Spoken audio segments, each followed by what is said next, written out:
Hi, this is Roger. Thanks for dropping by. This is the first in the 2021 Project Orchids selection videos.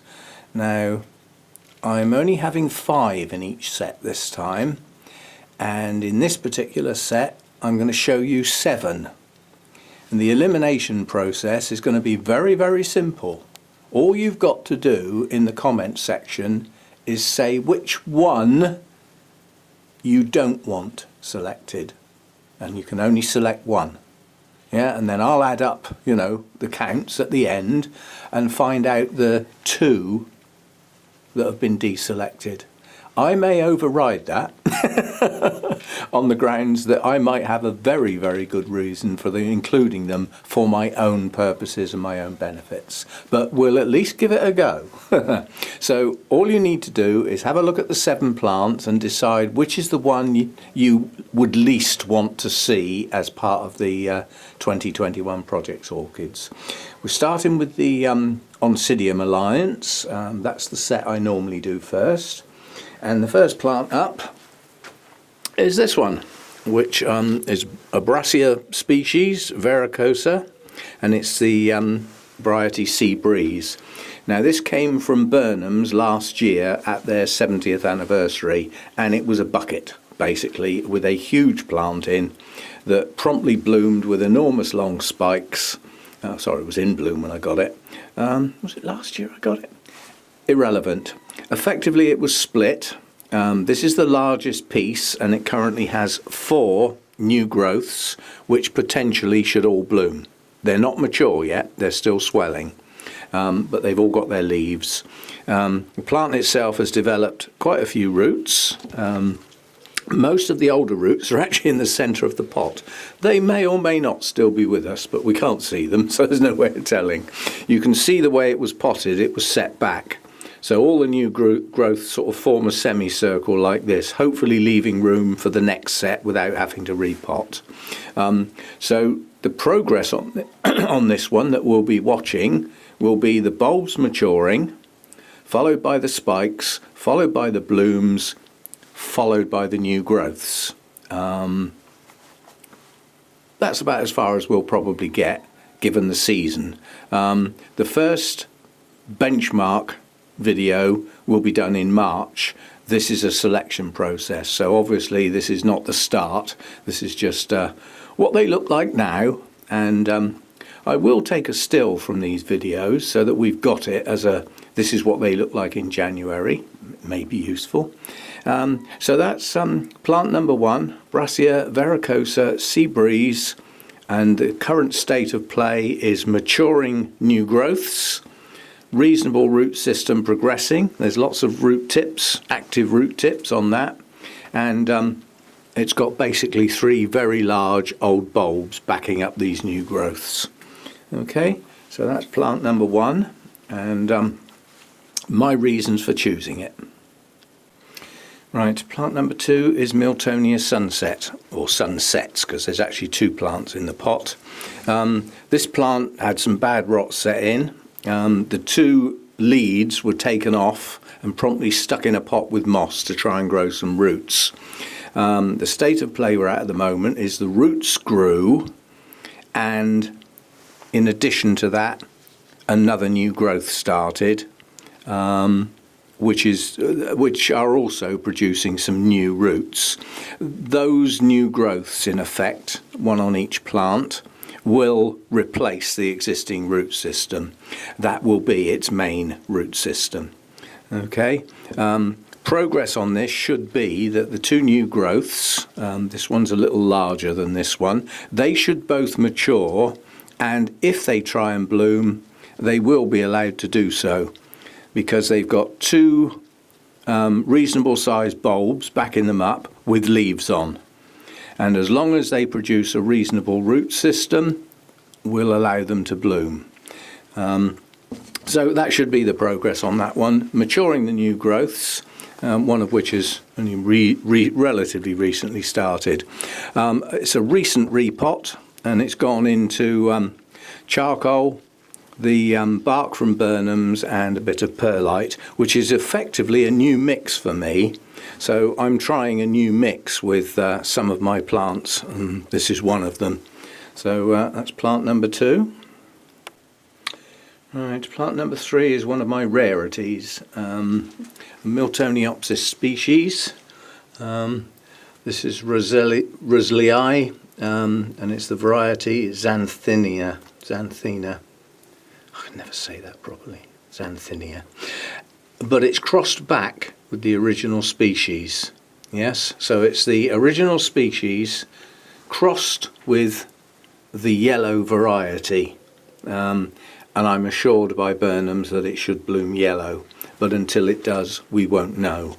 It is quite a rarity. I managed to get out of the private collection with this one, obviously by arrangement, and I did pay for it. But it's not a young plant, but I don't see any signs that it's actually bloomed yet, but I would suggest it may be coming up to blooming size.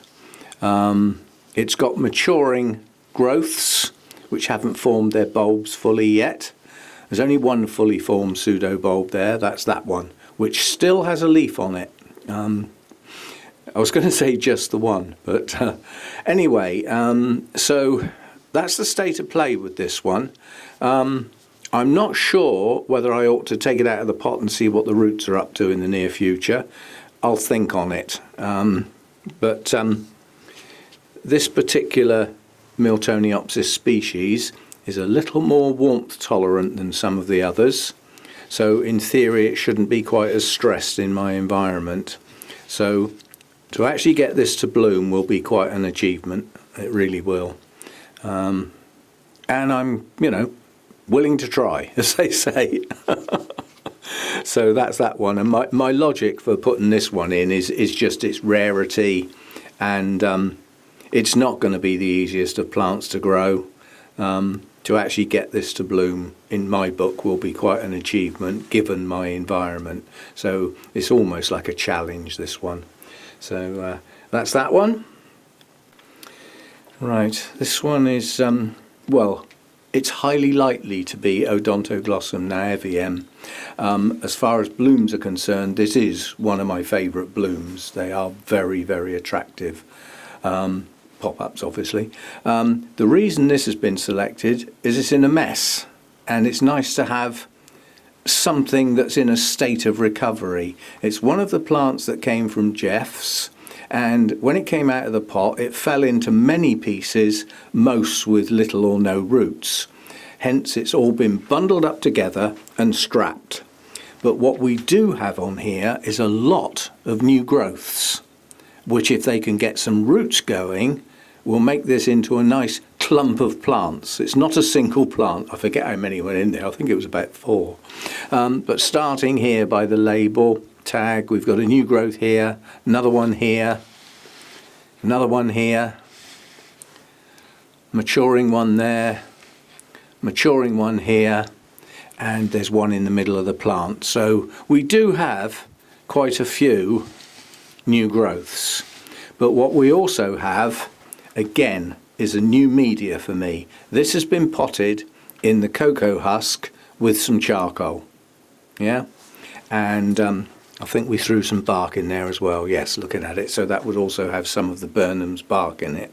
But it's quite heavy on the cocoa husk on the grounds that it should stay moist. It shouldn't ever get totally dry, but it should never be soggy either, and the cocoa husk seems to achieve that quite well. I'm quite pleased with the very, very initial results, because I haven't been using it long enough to say it's great stuff. I'd need at least a year to be able to stick my neck out like that. Anyway, so this is this one. In theory, any one or all of those new growths could bloom, but quite a few of those new growths have only got one bulb backing them up. So they don't have a lot of reserves to work with, hence the need to grow new roots, which hopefully this media should encourage. So as I said, heavily strapped to hold it all upright, keep it from wobbling around when I water it, and it's highly likely it should bloom, at least in places, if not on all the new growths, at least on a few. And once it blooms, we can prove the fact that it is actually Naeviem. But basically, the label, it had an abbreviation for Odontoglossum, which I'm happy with, and then it had NAEV faded. So the end of the word was gone. But there isn't much else that starts with NAEV, so I'm pretty confident it is Naeviem. So that's that one. Right, and the next one is the Oncidium Twinkle Red Fantasy. This one I'm actually including because of what's going to happen to it, and it might be nice to follow that through. What's going to happen will be separate videos, but obviously we'll review the processes and the progress following those processes as the year progresses. Now this plant, although is effectively mass blooming, although not all the buds are open by a long shot, it's dropping quite a few buds because it was in line with the heater, which I've sorted now, I've moved it. And basically the plant is starting to go downhill. Predictably, but it needs intervention, and it needs it as soon as the blooms are finished and I see signs of new growths. Now what's happened with the plant is it started there and it's expanded away from the centre, leaving the centre dying back quite badly. There's like a bald spot in the middle of leafless bulbs, some that are really starting to go brown and just look horrible. And in addition to that, a lot of those roots in the centre of the plant are now making the plant look untidy. Now that's a look thing, it's not really doing any harm, but the overall appearance of the plant is going downhill because of its central view. Whereas if you sort of turn it a bit and come round here, it looks a bit nicer and the bulbs look a bit better. Yeah? So what's got to happen to this is it's got to come off its mount. And there's quite a few people sitting there hovering, waiting for a video of me tearing that off the mount. And it will be like that. It'll be like Velcro. It'll have to be ripped off, which is why I want to wait till I see new growths, which will be followed by new roots. It will end up as quite a few pieces. I don't know how many yet, but I would suggest probably 4. And this whole centre part will just be dumped. It's not worth trying to regenerate new growths from older parts when I've already got quite a few parts to it. I haven't decided what will happen to all of those parts. They may get clustered together and put on a mount again. It'll be a larger mount, and all together I may split it into 2 and do it on 2 mounts. It's highly unlikely any parts will go in a pot. It's grown well on the mount, and over the years it's done very well. It's just come to the end of its time on this mount and it needs dealing with. If I leave it for another growth cycle, it's going to look a mess. It really will look a mess because a lot of the older bulbs will drop their leaves and this whole centre area will just look awful, and that's the bit you look at from the front. So that's the plan for that one. Strip it off the mount, split it into as many pieces as it needs to go in to get the old parts of the plant off. That actually dictates how many pieces it will go into. You look at the old parts, take them off, and sometimes that leaves 1 good bit, sometimes it's 2. It depends how it goes. I suspect we'll end up with 4 pieces, maybe more. So that's the plan for this one. It's quite a long-term plan, but it's a rejuvenation based on ripping it off, taking the good bits out, dumping the old tired bits and bits that are dying back, and starting those pieces again on mount or mounts. So that's the idea with that one. Right, and the next one is the Rossioglossum Rawdengester. Which, if I can get this to bloom, you will be impressed. The blooms are enormous. The species around the Rossioglossums are often called the clown orchids because they have an appearance of a clown, basically. But basically bright yellows, bright burgundy type reds and those sort of colours, and very large blooms. So the idea with this is a relatively recent purchase. It was in the that dirt stuff, which I absolutely hate. It's the cocoa related stuff. It's almost like peat. And as a consequence, when it came round to repot it, the roots had gone. Very, very few viable roots left. It has got some starting to grow now. We do have signs of new roots coming out in places, so it's going to recover. As long as there's new roots coming, it's going to make it. But what we've got on here is 4 maturing bulbs. They're not full size yet, and at this stage of this orchid's development, it looks a right flipping mess. But if I turn it round and show you the older bulbs, yeah, all of these manky sheaths that die back as the bulb matures eventually come off and leave nice dark green bulbs. They're an unusual shape. They're very flat. If you look at the cross section, yeah, they're very flat compared with the actual size of them, egg shaped. So that's the stage of play at the moment. 4 growths maturing. Any or all of them could well bloom. Yeah, don't know yet. And because I haven't had the plant that long, and I used to have one that I lost, and it's so long ago that it's like a distant memory when that one bloomed, I don't know at what point these spike. But when they spike, they come out from near the base. So we shall see. So the plan for this one is to get a decent root system and stabilise it in the pot, because it wobbles like I've had to put stakes in there to just try and hold it still, because it's a top heavy plant. So get some roots going. It's in the a mix of the cocoa husk, charcoal and some Burnham's bark, which is my sort of mix for these types of plants nowadays. New, but seems to be going okay so far. So eventually we should be able to take these tatty bits off, trim them off, and then we'll have nice green bulbs to look at. And eventually we should see a nice pot full of good, thick, sturdy roots on these. So that's the plan for this one, is to get it to bloom. But initially, let's get a root system first. So again, it's a bit of a test for the new media as to how good a root system it generates, and that the roots don't fail. Yeah, they keep their growing tips right down into the pot and possibly branch. So that's the plan for that. It is a bit of a biggie, but as I said, if I can get that to bloom, you will be impressed. I insist. Right, that's that one. Right, and the last one is Tolumnia peach. One of my favourite Tolumnia blooms, and when it blooms it's quite impressive. It has a good number of blooms on the spike, and the spike branches during that initial flush of blooms to produce second and often third flushes of blooms. So once you get a spike, you've got blooms for quite a long time. Now this one's being chosen because it's another mounted orchid that's going to get ripped off. So we're going to be doing the Velcro. Rip, rip, rip.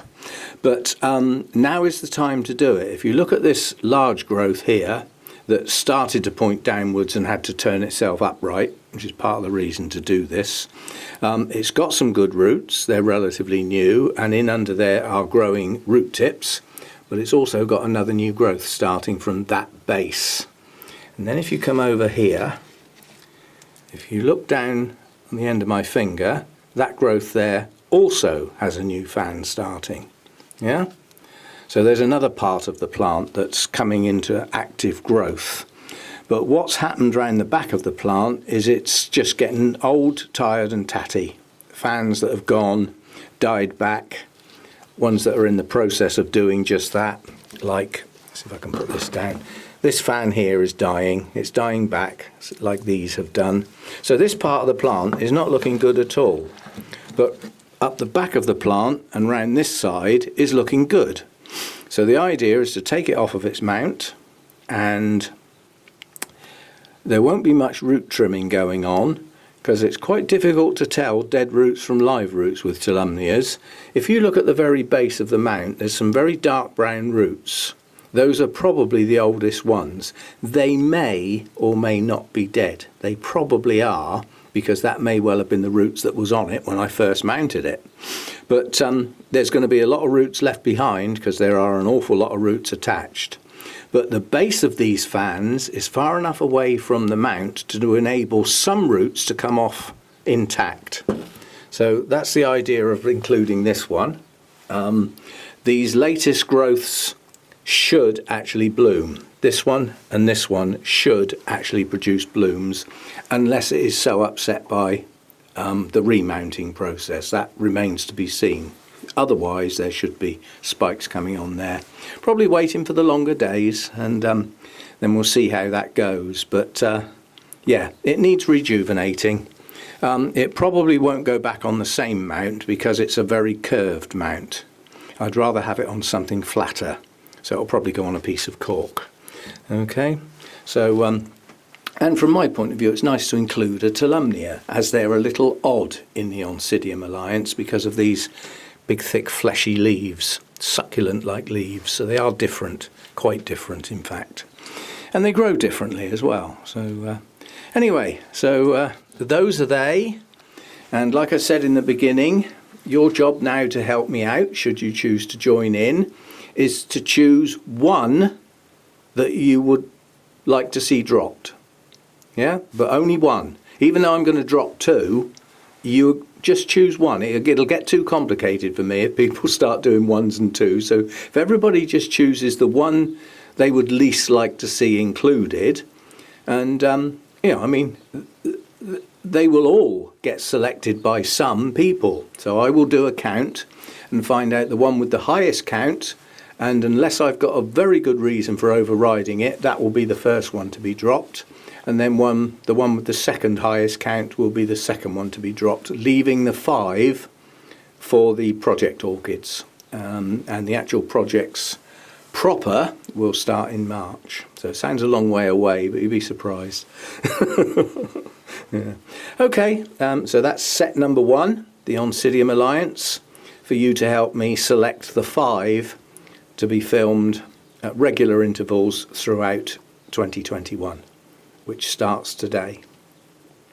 And for those of you that are still here, there could be some pretty bad news, but I'm holding it until I'm sure. See you next time. Bye for now.